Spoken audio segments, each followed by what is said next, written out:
Ano na kaya ang latest kay Donnie Pangilinan at Bel Mariano? Mukhang very busy ngayon ang dalawa dahil sa kanilang teleseryeng How to Spot a Red Flag. At hindi lamang yon, marami na namang bagong investment si Donnie. Ano kaya ang pinaghahandaan ni Donnie? Ito na kaya ang magiging future nila ni Bel Mariano? Ating alamin ang buong katotohanan kung ano na naman ang bagong investment ni Donnie na sure ay bibilib tayo sa kanya. Ating alamin.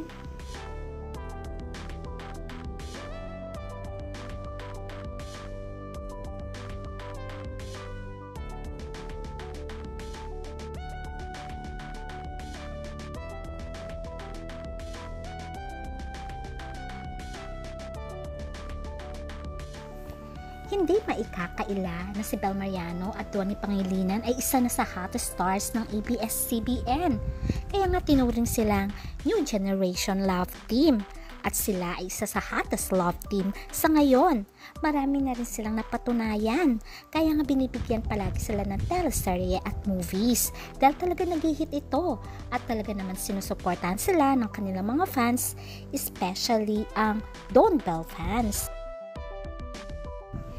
Besides sa teleserye at pelikula, marami rin silang endorsements kung saan ay mga malalaking kumpanya ang kumukuha sa kanila.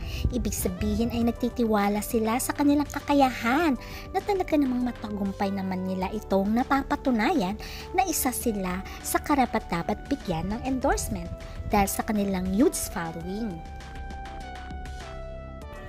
Ano na ba ang balita kay Donnie Pangilinan? Sa edad niyang 27 years old ay marami na siyang investment sa kanyang pamilya at sa kanyang sarili.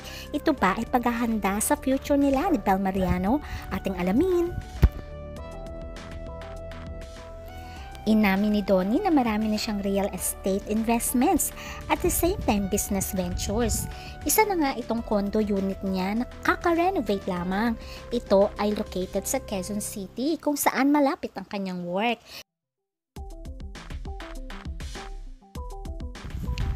Two-bedroom condo unit style ito. Kaya naman tuwang-tuwa talaga ang mga fans kay Donnie dahil talagang marunong ito sa pera. At talaga naman makikita mo kung gaano siya ka-passionate when it comes sa pag-aayos ng kanyang condo unit. Hindi lamang yun, meron na rin malaking lupain kung saan na-groundbreaking itong si Donnie para sa itatayo niyang dream house. At makikita nga dito na nandyan si Donnie habang ginagawa ang kanyang dream house na mukhang napakalaki nito. Ito kaya ang magiging dream house nila ni Bel Mariano? Kaya siya nagpapatayo na ng napakalaking mukhang mansyon na bahay? Hindi lamang yan, meron na rin siyang mga gasoline station kung saan nag-franchise siya ng gasoline station. At makikita naman dito na pati siya ay tumutulong sa kanyang staff na mag-open ito sa publiko. Ang nakakatuwa kay Donnie ay talaga namang marunong siya sa pera kung saan ay ini-invest niya ito sa tamang paraan. Ngayon siya ang bagong brand ambassador ng Pick Up Coffee.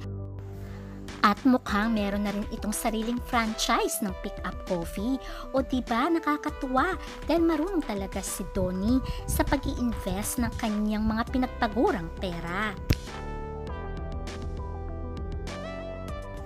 Kaya ang tanong, ito ba ay paghahanda sa future nila ni Bel Mariano? Inamin naman ni Donnie na gusto niyang magkapamilya in the future. At bago niya gawin yun, kailangan ay settled na siya. Dahil gusto niya, bago siya mag-asawa, ay talaga naman okay na ang kanyang kabuhayan. Okay na pati ang kanyang mga investments para sa future wife niya at sa magiging anak nila. Kaya naman dito mapapabilib ka kay Donnie. At kung si Bel Mariano nga ang babaeng nararapat para sa kanya in the future, at ang babaeng mamahalin niya ay talaga namang mapapawaw ka na lang at mapapasana all. Bukod sa gwapo ay masasabi mong napakabait ni Donnie dahil mapagmahal ito sa kanyang mga magulang at talaga naman galing sila sa pamilyang madasalin. Kaya naman nakakatuwa dahil pati pa surprise niya kay Bel Mariano ay talaga namang pinupuntahan niya ito sa kanilang bahay.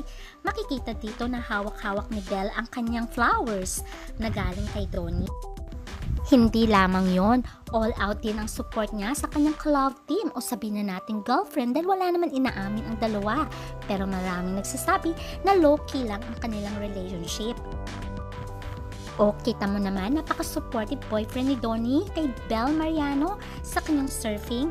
At hindi lamang yon, napaka-low-key din ng kanilang relasyon dahil simple lang ang nais nila pag nagde-date sila sa beach, sa restaurant, at minsan nga ay napakatahimik lang ng dalawang ito pero hindi mo alam na marami na pala silang investment sa isa't isa.